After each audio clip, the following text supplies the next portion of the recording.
everybody. My name is Carolyn Jones-Connor, and I'm the president of the League of Women Voters, and I'm on my second term.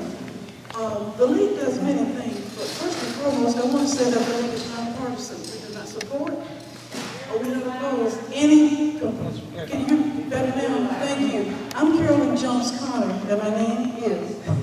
And I'm the League of Women Voters president for the Catawba Valley League. I'm not all here today because my husband has had a stroke to the brain, and he's paralyzed on one side.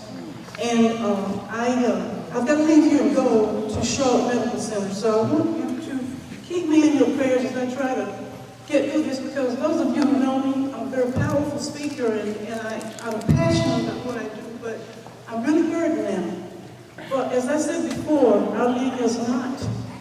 We're nonpartisan. We do not support or oppose any political candidate. And what we do is give good information. We want to make sure that people understand they're equipped and educated to do that. And by the way, we're looking for members to join our league, and we have a ton of information at our table, the League of Women Voters of the Catawba Valley. We're also on Facebook, the League of Women Voters of the Catawba Valley. And we will be having a workshop. I can't think now. We're celebrating our 94th birthday at Catawba. Yeah, I got to. Dr. Spears to take my time. My mind, I've got so many thoughts going. Just bear with me.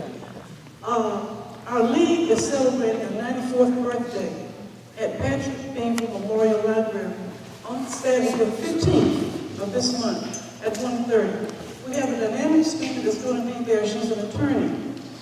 Her name is Dr. Sarah Zambon, and she's very active in the Asheville-Montgomery County League of Women Voters.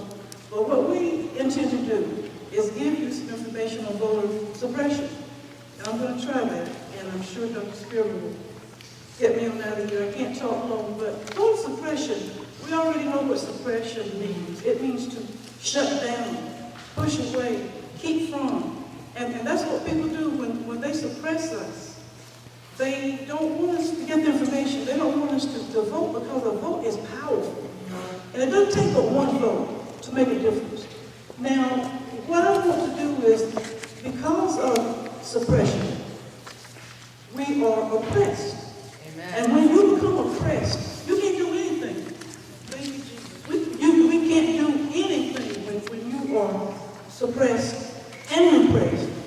Repressed is worse than suppressed, because repressed means that you have been depleted of everything that you are, and you don't know who you are, and you become someone else. People begin to think for you. You don't need to vote for this person, or let me give you $15 to vote for this person. And that's what was going on for years and years, over hundreds of years, when people used to buy votes. And we didn't know any better, but we know better now. And we also know no weapon formed against you will prosper. I have to say that because I have to keep talking. The devil is still trying to pull me back to where I need to go. But I know one thing. We have to vote. And I've talked to people. And Mr. Carr, I know if he's here, he can attest to this one. There was a person that he knew when I was running this person down the street trying to get them to register to vote. And that person said, what difference does it make if I vote? Because it's not going to make a difference anyway. I said, that's what people want you to think. They want you to feel that way. Well then, after Mr. Carr had to talk with me, I decided I would go this route. People that you have, your relatives that may have misdemeanors or felons, let misdemeanors know that they can still vote. That's right. Say it again. Misdemeanors know they can still vote. And also, if they have been convicted of a felony and they have served their probation, they have served their parole, they can go right back and register and vote like the rest of us. Because we're losing a lot of people, and that's a form of suppression. That's right. Because even in the jails, we could go to the jails and sign up misdemeanors all day long. But they don't want us to do that. So this year, the league will be doing a lot of things, and we implore you to come and help us. Because we can be a force to be reckoned with if we decide to do it. Now, there's many changes that are coming in 2014. That's another form of suppression. We have all that information on our table, but I'm going to read some of that for you. Starting now, no pre-registration for 16 and 17-year-olds. Now, our league has joined with the Board of Elections every year, and we always register all high school students throughout Catawba County. And we used to register them if they were 16 and older, but that stopped. Now, the idea behind that thought was if we got them younger, they wouldn't have to worry about registering anymore. They can just go in and vote when they turn 18. But the powers that be stop that. So there's another one. You have to be registered at least 25 days before any election. That's the general or the primary. You have to be registered 25 days before that. And also, the registration rolls will be purged. If you do not vote within a certain amount of time, I think it's the period is 2 to 5 years, they're going to automatically purge your files.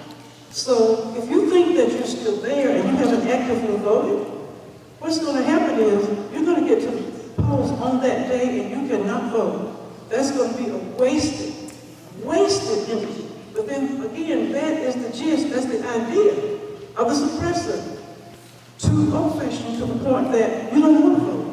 But you have to make sure that you tell all your families and friends and everybody that you know that this is important. And get that information because we've got it.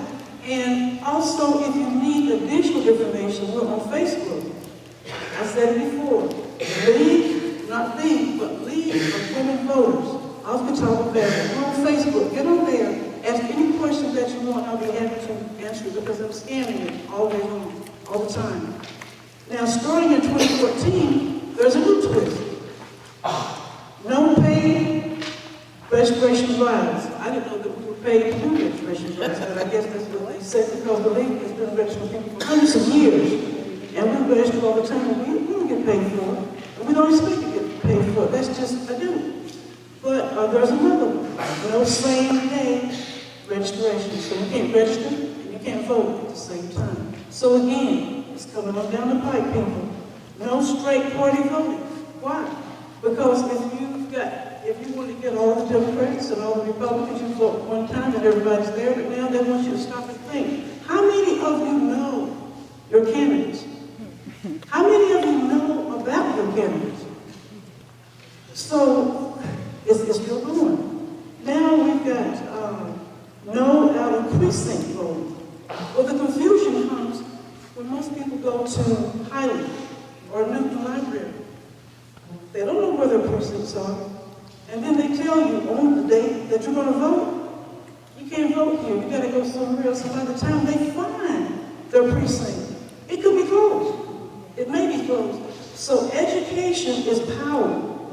Power is education. We must be educated on these things. And we have a wealth of information on Facebook, and like I said, we have it back here too. Please read, and share this with everyone. Also, no extending election day poll hours by county boards of election, only the state board of election. How many of us can go to Raleigh and do this? I mean, there's 100 counties in North Carolina, meaning there's 100 voting, all these precincts, and it's confusing. But for those of you who are computer savvy, help those that are not computer savvy, because everything that I'm telling you is on the website for the North Carolina Board of Elections. All that I'm saying to you. Challenges to voters by only one county. Challenges to votes by only one county voter. My goodness. Additional poll observers for political parties. You know what that means? If you're a Republican Party or if you're a Democratic Party, they've got people watching you. Big boys watching you. I mean, I remember back in the times when I was running for a political party, I was almost ran off, and I was just trying to campaign for myself. And I told this person, I don't know about you, but I need to vote. I'm going to be here, so I get ready to vote. So there's a lot of things. Starting January 16th, voter ID requirement begins. And it's got to be valid. IDs are. NC driver's license, non-driver ID, which would probably a government issue, or something like that, U.S. passport, U.S. military, veteran ID, tribal, if you're Indian, like some of us, you got out-of-state driver's license only within 90 days of registration, so they got you there. If you're here and you have not changed your driver's license within 90 days, they're not going to accept it. So those of you who are just coming in, be mindful of that. No student IDs. I don't understand that. Every student that's in school would have an ID. Every student that's in school does not necessarily have a driver's license. So those are things that we have to look out for. No expired IDs, voters over 70. Listen to this real good. Voters over 70 years old may use expired ID only if valid within, if the voter has turned 71, it's no good. It's only good while they're 70, up to 70. 71 is no good. And we've got all that ready for you, so it's really crazy. No photo ID necessary for those who, with religious objections. Well, some pastor will have to explain that to me because I have no idea what that means. To a picture, certain religious denominations do not take a religious objection. No, they can. It's really simply that those churches that and denominations that have an objection to having their picture taken as a part of their religious beliefs, and that's what she means by they don't have to have voter ID. You have to prove that though. That's the important. Okay. Well, these are different, and I work with voter rights all the time, and some of these things are even confusing for me.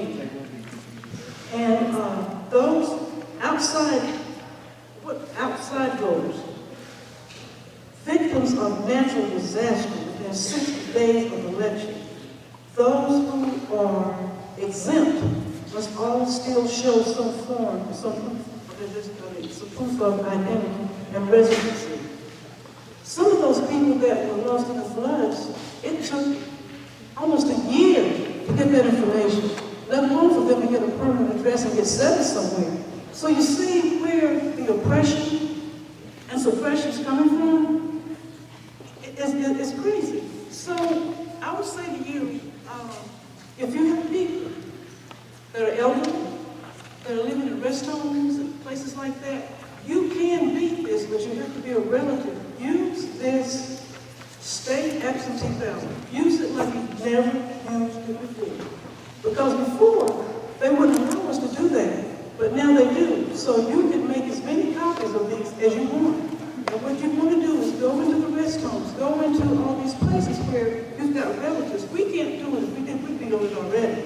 But we can't do it. But you can do it. You can go in and you can get your loved one's ID, get that information filled out, this absentee ballot, and if it's been more than 5 years since that person has registered and voted, you can take a form, a registration form, and the absentee ballot, fill them both together, and take it to the Board of Elections. You can do it both. You have to do it both, because they're going to purge them, like I said, for so many years. So you want to take that blank registration form and the blank absentee ballot, fill them out together, and take them to the Board of Elections. And what's going to happen is they will send a form out for those people to let them know where they can vote, all that kind of stuff. You just make sure that you get them there. Just get them there, or mail it back in, and you should be able to count. Let's see. Deceased voter forms. We've also got these forms. When people die, you have some of your family that will die, and that hasn't died or expired. Fill this form out and get it back to the Board of Elections. We've got everything for you that you need at the desk, at the table. I'm not here, you know I'm not. But we've got everything that you need. So be sure that you want to make sure that everyone in your family has the opportunity to vote, and those that can't. We want to make sure that you fill out the voting forms and get there. But by no means, no, as I said before, education is power, and power is education. Because there's going to be many tricks at the polls this year. There's going to be a lot of tricks. and they'll make you think things that aren't. So go to our website, be sure to get all the information that you can from our table. And I don't have anything else other than to say happy registration and happy voting, and God bless. Amen.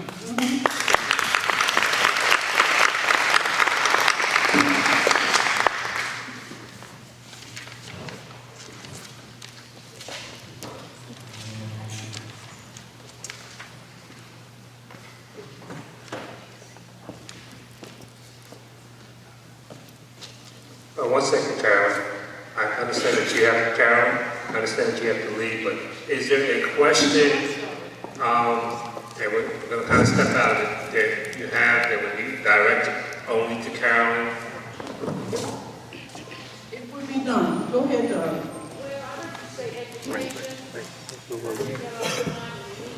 One second. Question. Well, I heard you say something about education, you should educate, and I agree with you 100%. But you have Democrats saying education, and nobody seems to be saying education. You have CPG saying education, and nobody's educated. Well, what I'm So, saying is, education is when you research, you get all the good information that you need so you can be a responsible voter. And we've got everything you need for that. I'm not talking about us, I'm talking about people in the community. Well, that's what we do. That's what we do. We try to get as many individuals as we can. However, the county commissioners are not very friendly with us. And we've also made arrangements for other public officials, for Republican, Democrats, and independents to come for us to have our county forums. And we sent information out from the League of Women Voters, and we got no response. And from the responses that we got, they said they had prior engagements. Well, prior engagements, 12 months, you're running? Maybe so. But we've done all we can. But we do plan to have forums this year. And hopefully, through that, there will be some bit of education. Thank you, Carolyn. Delise Sutherland, CEJ.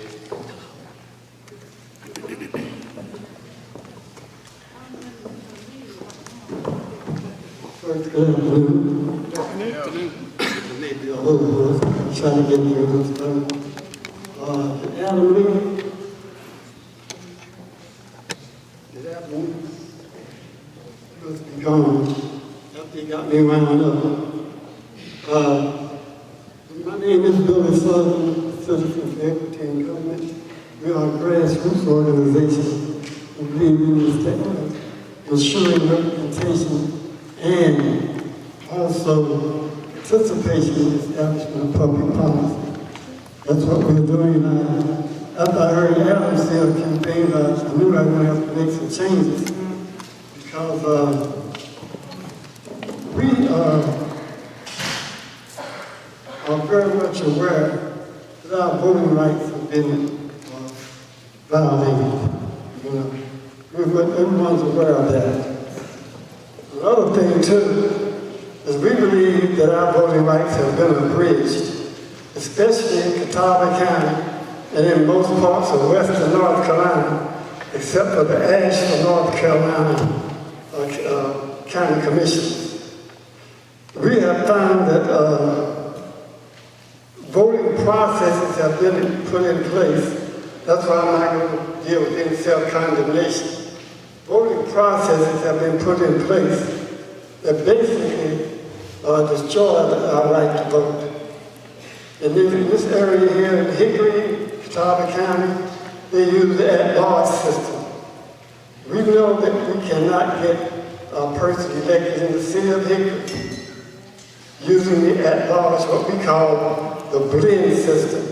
The blend system was good at first when they were able to bring in a black man from somewhere. We don't know where they got it from. And the city council said, now you represent this ward. But while he was sitting there representing the ward, they changed from the ward system to the at-large system. And I don't know what happened, I think he had to leave town. They found out he was a fraud, he wasn't a doctor, he never been in the Air Force. The wife had to divorce him and all like that. But those are things that this type of system can bring into play. And with the county, my friend taught me, Larry's still here, he told me about a couple of months ago, everyone in the city, county commissioners live in the same part of the county. Which means that we can't get a person elected to that at-large body if we wanted to. So we have no representation on city council, we have no representation on county commissioners, and you can't get it until we prove to the courts that these people are abridging our right to vote, especially if you're a minority and you're poor. And so what we've had to do, which is the Justice Department, they told us to go in and file complaints with them and NAACP and other groups. Anywhere we go to ACLU, we have to go there to get them to change that. We found out that it can be done. They did it in the state of Georgia, in Fayette County, Gainesville, Georgia, and in Gwinnett County, Georgia. They went to the NAACP and they found that the at-large system violated the Voting Rights Act. But with us, we know that this particular system abridges our right to vote. So we know that they are violating the United States Constitution and the North Carolina Constitution. But we'll be taking those complaints and getting those fixed. One reason I wanted Adam to stay here because I moved over what I was going to say to him. He used the word agitate, and that's what I'm going to have to do here. But with that, we use agitate with our group, educate, organize. And someone mentioned what was it, but the education was, is getting out there talking to people. Go door to door. Try to get into the churches. Try to get into where the people are. Some have to go to the streets, wherever you find us. But they must be educated about these forms of elected officials that are basically illegal. Because when they start that at the local level, and they start it in the precincts, the precinct chair, those somewhere in there, some of those people get elected to the city council. After they've been elected to the city council, some of them even get elected to county commissioners. Not from our place, though, not from England. But when that happens, then they go into the 10th congressional district seats. After that, they go into the state legislature, the congressional seat in Washington, like Mahoney and all that. All these people are talking about Setzer, McHenry, Wales, all those people supposed to represent us, all ran. Those men and women, whoever they are, Fox, which along with McKinney, they're not representing us. If they were representing us, you wouldn't be here today talking about Medicaid. Right. You wouldn't be here today talking about jobs.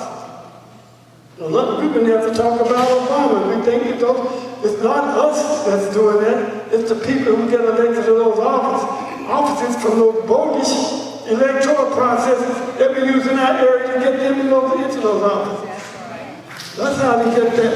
Right. We have to remind ourselves of that. So our job, if I'm going to be here, I'm going to do some self-condemnation about myself, is to change how they elect officials, go to the court like they did in Fayette County, Georgia. Same circumstances that we have here. In Gwinnett County, Georgia, same thing. In fact, that's New Gingrich's county, I believe. That's what we have to do. If we're talking about making a change, Obama's not going to be in office past 2016. Who are we going to use as an excuse then if we let these people hang on to that level of power? So the concept comes up that we don't like to talk about. It's called democracy. It scares us to death. And democracy can be bought. We've seen it happen. We try to get some things done in history. We got people coming out, they hoorahing behind us all the way. And then the next thing we know, they're taking money from city council, for their programs and what have you, and we never see them again. And they were very, very, behemoth initially. Now they're gone. But one thing you can count on, we'll still be there. We will still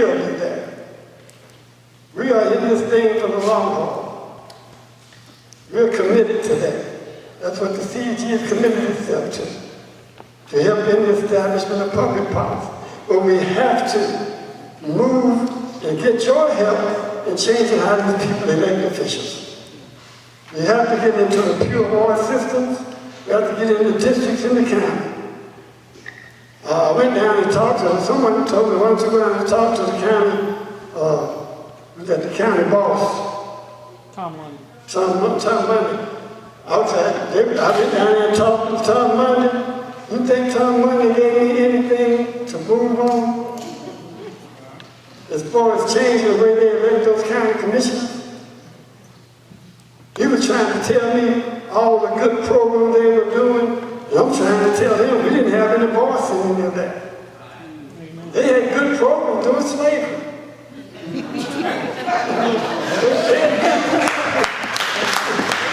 Don't do that to us. You think we're so naive. You know, but that's okay. We have filed the complaints. We hope to see them in court. In the court, in the North Georgia cases, dealing with Fayette County, proved that those processes were illegal. They violated the Voting Rights Act. They also abridged our right to vote according to the 15th Amendment. And that's what happened. And that's what we'll have to work for. We will be working for. Don't get me wrong. We filed a complaint. We got one more to file with the EEOC. But we're going every route that we can take to get these people in the courtroom.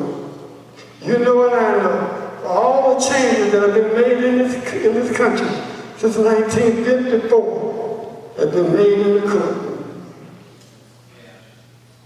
The whole concept of the civil rights movement was based on the cases that Dr. Houston and Thurgood Marshall took into those courtrooms. And they won every case.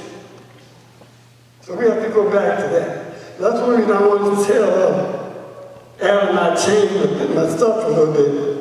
Now you have to keep this in mind. We're not thinking about the person who gets elected to the seat. The person who wins the elections. We're talking about our voting rights have been violated. We have our voting rights. We get the people in office. Because we have to get rid of some of those people out there. Well, not up there. Right here in Hickory. Get rid of some of these people in Catawba County, the Uniform and surrounding counties. You can be surprised how many counties use that at-large system, or the blend system that's Hickory does. And you can't get good representation that way. It only comes if you have that close contact with the co-op at Hickory. We do have a ruling class in Hickory. I'm not going to name them, but I can check that for you. I can tell you when they meet and where they meet. And what decisions come out of it. So somebody got to wait the table and mop the floor, you know that. But you keep in mind, we need help in destroying the way these people have these processes that destroy our government. Not just that, but destroying our democracy. When you can get away with this, you can get away with something else. You get away with something else, and it goes on to the next one. I was reading the Charlotte Observer last month. The first thing that the boy did when he came out of Austria, went over there in Germany and closed down the churches. Those dude named Hitler. But Hitler was a fascist. You know that can't happen in America. But they got a book called Iron Fist, Velvet Glove. You get a copy of it. We said it can't happen here. It can't happen here, but these at-large systems, these blend systems, put in place under the right circumstances, and you'll be standing up here where I am. Thank you. Amen.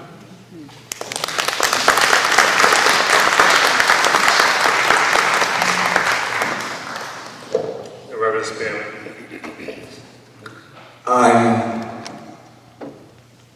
very well aware that the hour is well spent, and just allow me to say a couple of things as it relates to this whole issue of voter suppression.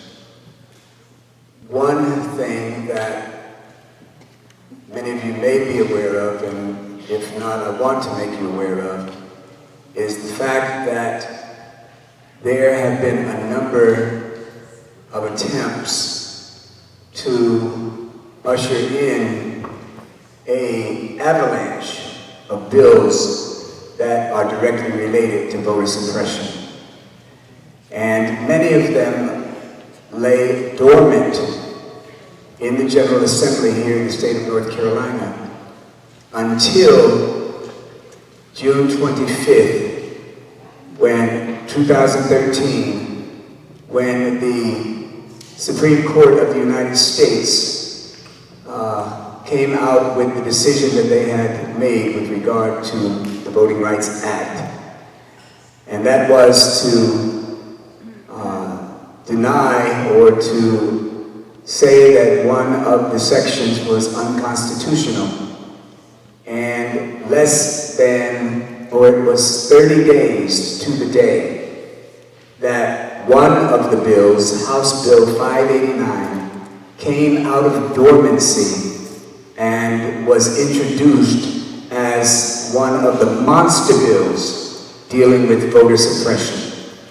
They called the HB 589 the voter ID bill, but I'll have you to know that while it contains 57 pages of legislation, and I might add bad legislation, only the first 6 pages really deals with voter ID.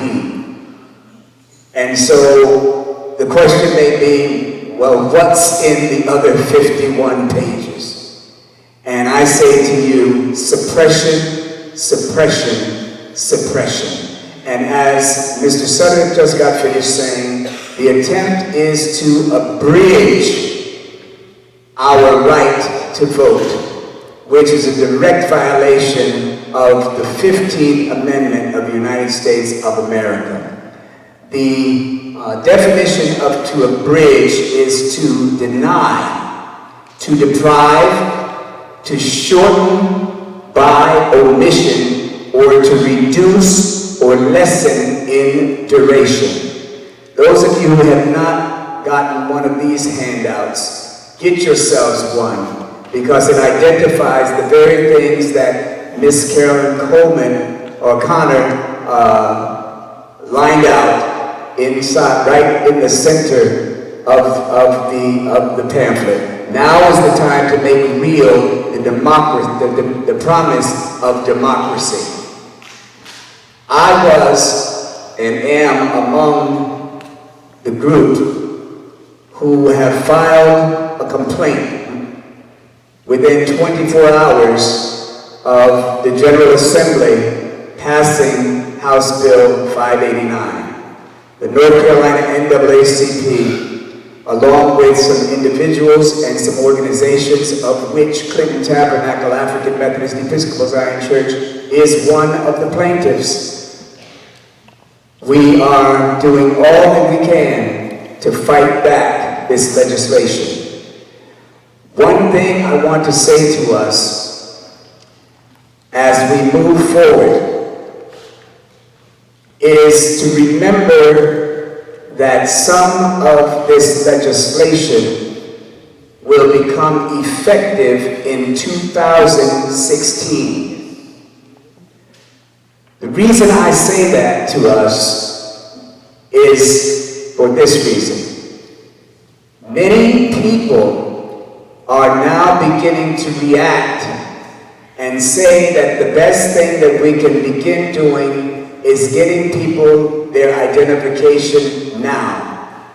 While that is important, I do want to remind us that when you go to the polling place, the next time you go, when you go in 2015, until 2016, they cannot demand that you have photo ID.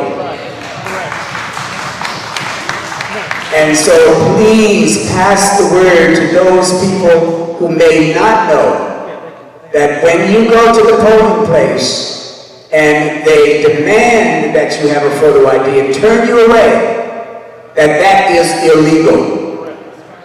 That's illegal. And so we, the North Carolina NAACP, is telling folk, please, make sure if that happens to you, grab a hold of somebody and go back to the polling place. Do not, I repeat, do not allow that to cause you to be intimidated, believing that you don't have the right to vote. Because that's what's getting ready to happen, the intimidation factor. And we must fight against that until 2016. That's one of the reasons why this morning, while Dr. Barber was talking about the injunction that we're trying to get in, is very, very important. Because we're going to do our best to fight this before 2016 is upon us. And so we need as much help with this as possible, and that is that everybody be on the same page about this. Don't react and think that your rights are being snatched away from you right away. Until 2016, signature attestation still holds true. As a matter of fact, the next time I go to the voting polls, I'm not going to take my ID purposely.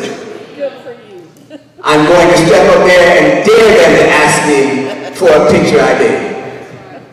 Okay? Because I know that I am a registered voter and I have not moved since the last time we had elections, and so everything that's down there on paper should suffice. And just quite frankly, I'm going to know something if they turn me away. Amen. And so I don't want to say much more than that because I want for us to entertain questions, knowing that the time is upon us, and we'll do the best we can to entertain your questions. Thank you. Thank you. Thank you, Dr. Spearman. Questions? I'm going to ask you when you have a question, if you wouldn't mind standing so people can see who you are. I don't have a question as much as I have a comment. When I found out about the voter ID being required in 2016, I looked at my driver's license. Now, if your driver's license, this is for the women, has your maiden name as your middle name, and you registered with your actual middle name, my understanding is it will not comply. So women, be aware.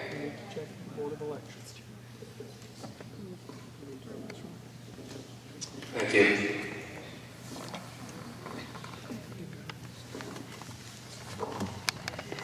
My name is Cliff Moon. I'm the Democratic Party chair in Catawba County. And I know the NAACP, and I've been to all of these meetings that Dr. Barber has been and others. I know the NAACP is a nonpartisan organization. But I would ask you to look around this room. Look around this room and ask yourself who you see here. And who you see here that supports the vision of Moral Mondays, who you see here that supports the vision of voter rights for everyone, who supports the vision of everybody having the right to have good health care, and that you do not see any of your local legislators in this room today. You do not. You do not see the mayor of our fair city. You do not see, if I'm not making a mistake here, and I hope I'm not, any of our elected city council members or county commission members in this body today. They have not heard what you have heard. They are not aware of what you have said. You must make them aware. Whether you do it through the Democratic Party or some other way, you must go and make them aware of what you care about and what matters. And then, ladies and gentlemen, and I'm going to make this point very clearly, we just had an election in the city of Hickory. A lot of people worked very hard. And in that election, a nonpartisan election, but it was very clear from one side that it's not nonpartisan in Hickory at all. That's what I believe. You don't have to agree with me, but it's what I believe. But I will tell you, I'm going to tell you here at the NAACP, that We were 500 votes from electing a different mayor. We were very few votes, actually. Had we had 150 more votes in the primary, in Ward 4, you would have had 2 African-American citizens, ladies who would have won, who would have come out 1 and 2. And today, the man who is planning to run for mayor in 2016 would not be sitting on the city council. And I like him personally, but he's not got your interest at heart, in my opinion. Now, I'm going to tell you, you got to get out, organize, and get people to vote. We did not get those votes fully out of it. If you don't vote, I don't care whether they suppress your vote or give you every right in the world, you have not made a difference. The purpose of government, the ancient code of Hammurabi, I'm going to quote something not biblical, y'all probably know I can quote the Bible, is that the first duty of government is to protect the powerless from the powerful. We live in a county and we live in a state right now where the effort is that by the powerful to protect the powerful. Let's make a difference, and thank you for being here today. Any other questions? While we're getting that to the back, let me make a statement also, and Reverend Moon just reminded me of this point. Those of us who are Catawba County residents, with regard to the Voting Rights Act, I have approached and made presentations to both the Hickory City Council and the Catawba County Commissioners. We went there with a resolution to ask them to offer support by approaching Congress or drafting resolutions of their own to ask Congress to reconsider the Voting Rights Act. And the city of Hickory just turned us down, period. But on February 17th, Catawba County Commissioners are going to present their own resolution with regard to the Voting Rights Act. And so we look at that as a positive, a move in the right direction. So let's give that, if nothing else, a round of applause. And I want to ask that those of you who are Catawba County residents that you would consider being present at the session on February 17th, Monday, February 17th. 7 o'clock. The question? Let me just add something. We did send a letter after Reverend Spearman read the proclamation to the City Council asking for a positive vote that they support the proclamation. To date, we have not received a response. I plan on being at the City Council on the third Tuesday night to ask them why they have not responded to our request that they at least vote whether or not they support the proclamation. This is a comment. I went through the laws that have just been passed, but if a person cannot go to vote other than by car, it's called curbside voting, they do not need an ID, even after 2016. That's why people know that people who are infirm do not need a voter ID. Curbside voting. Thank you. Any additional questions? I'm heading to, okay, I see 1, 2, and then we will wrap up this session.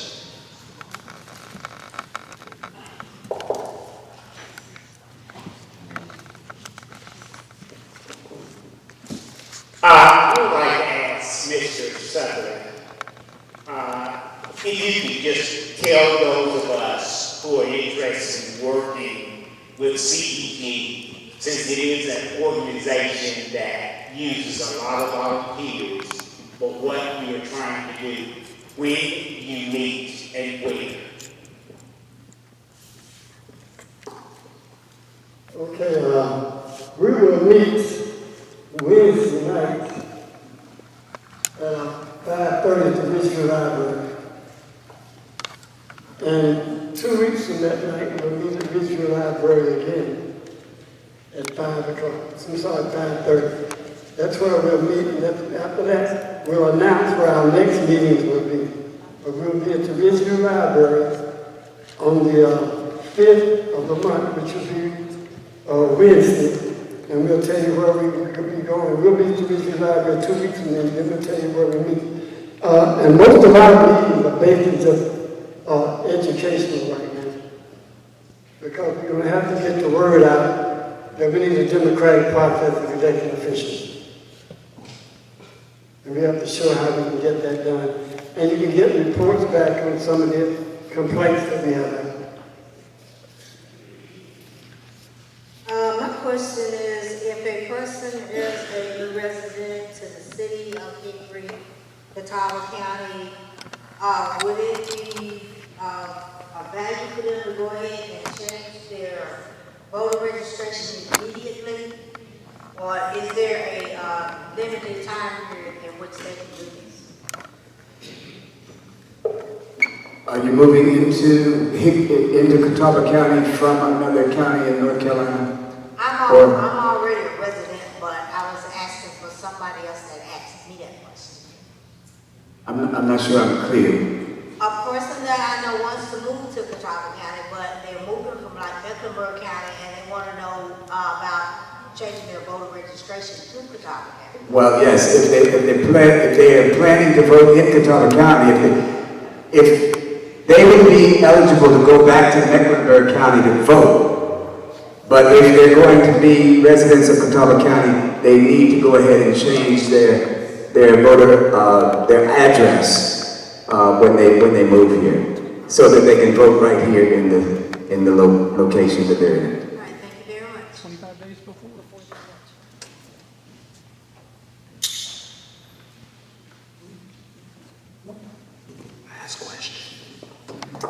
Yes, my name is Tony Woods, and I'm the first vice chair of the Catawba County Democratic Party. And I wanted to reiterate the importance of your absentee ballot request form. In the past, people were able to write a note saying that they were going to do an absentee vote. However, that has now changed. There is an official form that each person is required to fill out, and you're able to fill out the exact election type that you plan to vote absentee with your voter information and your absentee voting information. So please be sure that you're aware of that. If you have to vote absentee ballot, you actually need this form. Thank you. I'd like to thank our panelists, Karen Connors, who our prayers are with, Billy Sedgwick, and Reverend Anthony Spearman. On the program, it's my last chance to ask that you come out on Saturday